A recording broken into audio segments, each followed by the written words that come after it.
Pavisam niecīga mēles saraušanās, īsa konvulsija. Un vārds brīvība jau ir pārskrējis lūpu valni, iznācis pasaulē lūkoties pēc savu dzīves ekvivalentu. Neatrod, joprojām. No laiku sākumiem neatrod. Iekšēji izplēstais brīvības līdums, asiņains, dvēseles nemākulīgi ecēts un akumulētās gudrības ārts. Kad mēģina to palaist pasaules brīvajos vējos pēc taustāmas mājvietas, tas atrod vien aplokus, arēnas, ganības, iezīmētas teritorijas, kuras pāraug šīs zemes kārtības ruļus sacerējušie. Kur gan palikusi viņa brīvība, vaicāju sev, vienlaikus nokaunoties par savu naivo iedomu, ka cilvēks jau piedzimst ar brīvības alkām.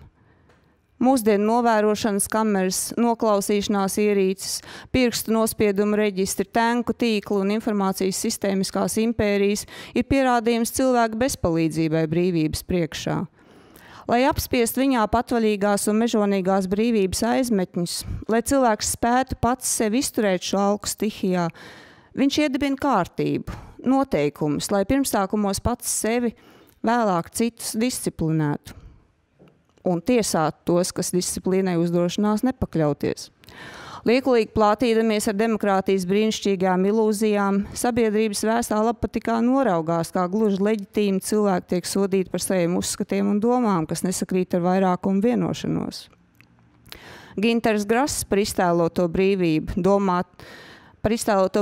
domāt, kļūst persona non grata, un sev par intelektuāļiem devējošā kultūras perifērija nevis solidarizējas demokrātijas šķietam piešķirtajās tiesībās, bet klusē, samērojot savus brīvības aplokus ar to brīvību, kuras dzimšana garā un dvēselē bija piedzīvojuši līdz ar savas personības piedzimšanu.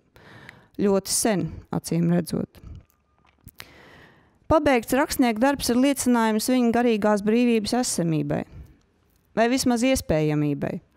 Var teikt, brīvības mēģinājums.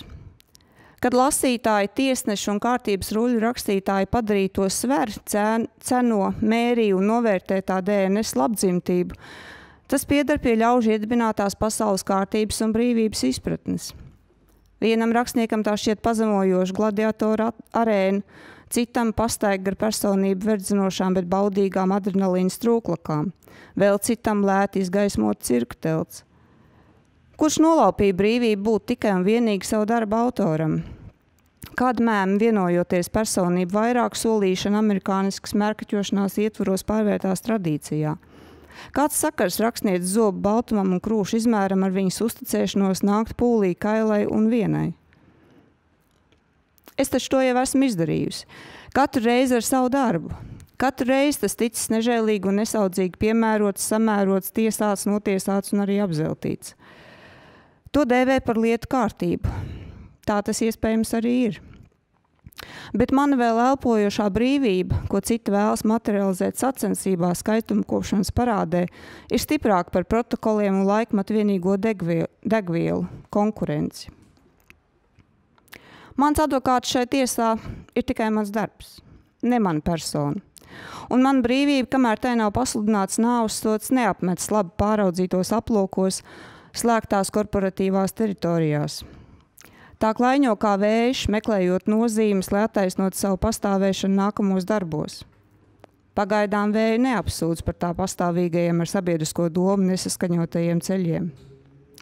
Cerot uz turpmākajām tikšanās reizēm tur un tad, kad mūsu brīvības nepieciešamība trajektorijas sakritīs, Gundaga Repše. Ja jūs esat lasījuši Smago metālu, īpaši jau Dzelzs apvārdošanu, man šķiet, jums ir skaidrs, par ko viņi runā. Tas ir tāds saudabīgs turpinājums patiesībā. Paldies jums!